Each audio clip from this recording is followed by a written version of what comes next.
Waalaikumsalam, namaskaram, selamat sejahtera. Okey, hari ini topik mengenai sistem kasta, sistem warna dan jati. Ini merupakan tiga perkara yang telah disalah tafsir dan telah disalah tafsir kemudian telah dijadikan ditafsirkan sebagai sama dan kemudian di agama Hindu dituduh ataupun dilabelkan sebagai mengamalkan amalan kasta.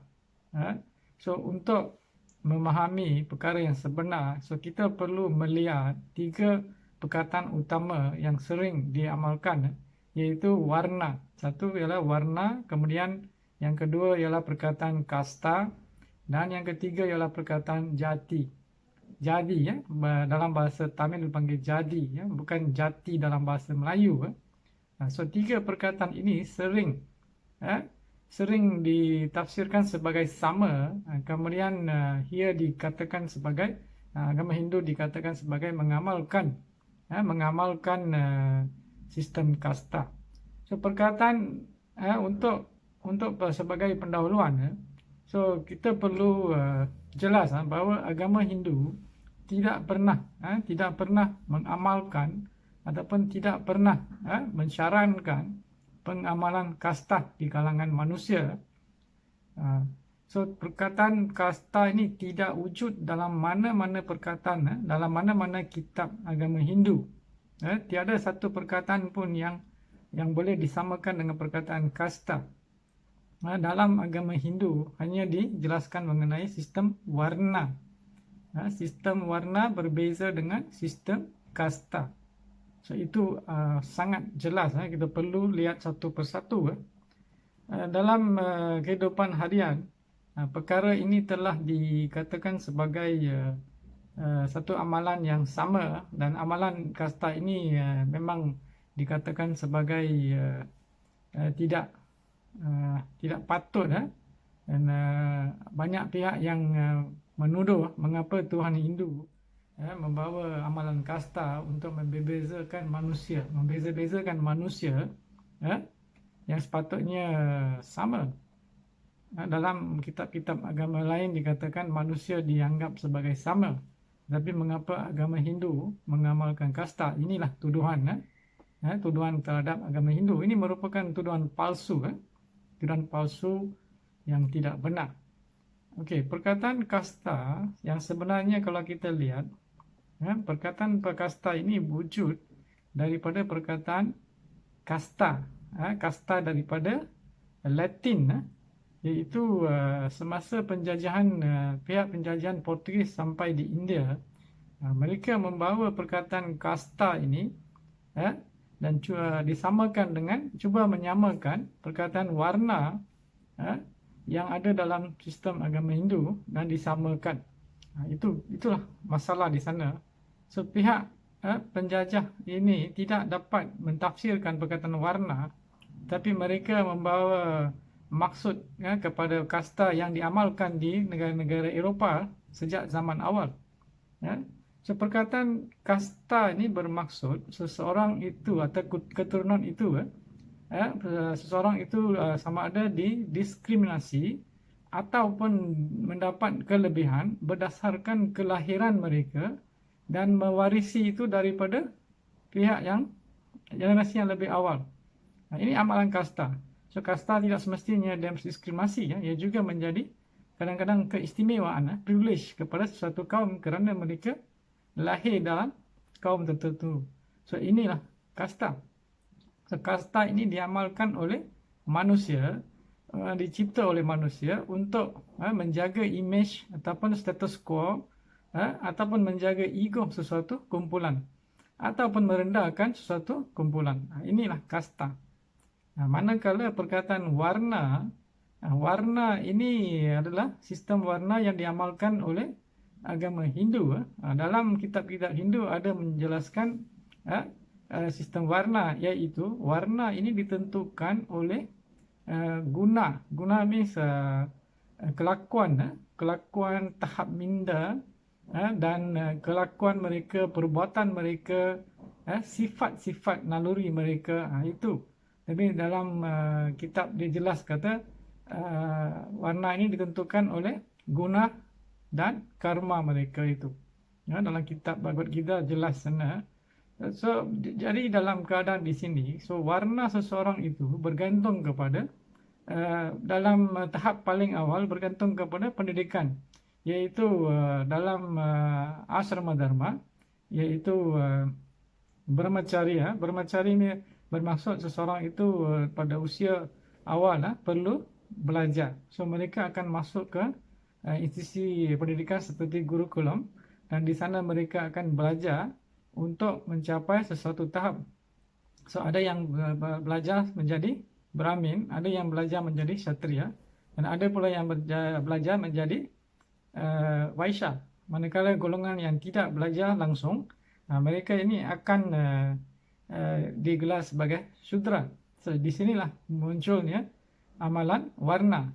Manakala perkataan warna ini juga bermaksud bukan warna kulit seseorang manusia, ia merupakan warna aura seseorang manusia yang boleh diubah mengikut keadaan minda mereka itu.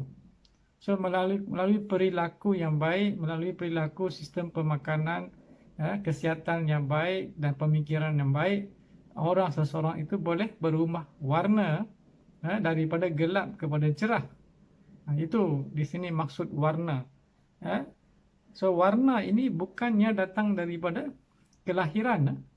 Ia datangnya daripada sifat seseorang manusia, peribadi seseorang manusia, kelakuan seseorang manusia. Itu maksud di sini warna. Manakala jati means bangsa. Jati ini datang daripada perkataan jadi ini datang perkataan maksudnya bangsa ataupun kaum. Ini datang daripada kelahiran. Ini merupakan warna kulit seseorang itu bergantung kepada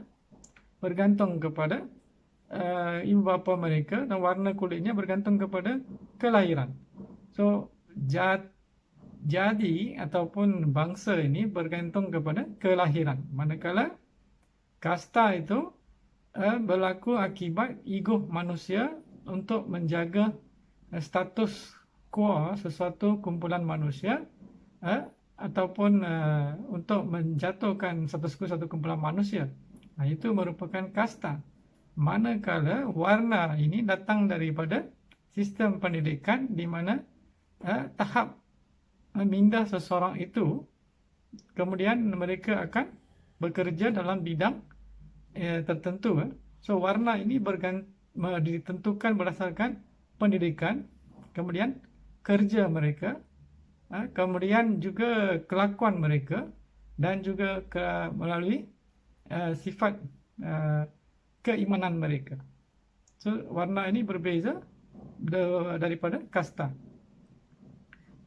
So dari dalam perkara ini agama Hindu sangat jelas bahawa manusia pada hakikatnya, kelahiran manusia, semua manusia sama kerana Tuhan, iaitu Brahman, ada dalam setiap insan. Dalam setiap insan Tuhan ada. So maka bila Tuhan ada dalam setiap insan yang hidup, maka semua insan itu mempunyai tara yang sama.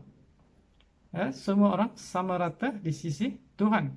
Manakala seseorang itu hanya berbeza kerana tahap minda dia, tahap keimanan dia, tahap kelakuan dia, itu yang menentukan perbezaan. So dalam agama Hindu, kitab agama Hindu sangat jelas dan tidak pernah membezakan manusia daripada yang satu lagi.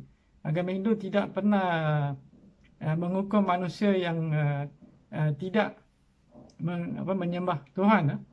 Seseorang itu diberi pilihan untuk menyembah Tuhan, tetapi pilihan sebagai manusia kita seharusnya memilih untuk menyembah Tuhan, kerana hanya manusia saja boleh berfikir dan menyembah Tuhan. So peluang sebagai manusia itu sangat penting. Tetapi dalam konsep agama Hindu, Tuhan tidak akan menghukum orang yang tidak sembahnya. hanya orang itu akan melalui kelahiran yang lebih lama dan lebih panjang. Itu saja perbezaan. So jelas di sini agama Hindu tidak mengamalkan sistem kasta.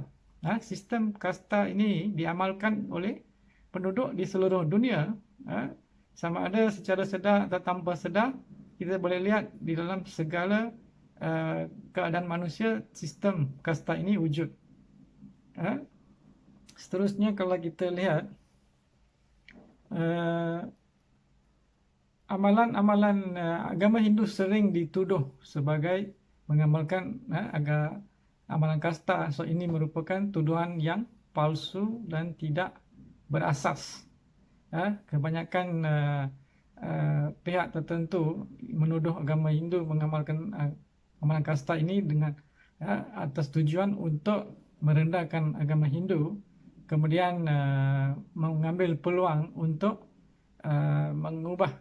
menukarkan agama kepada agama mereka sendiri. Itulah tujuan yang sebenarnya. Sekian, terima kasih. Nandri.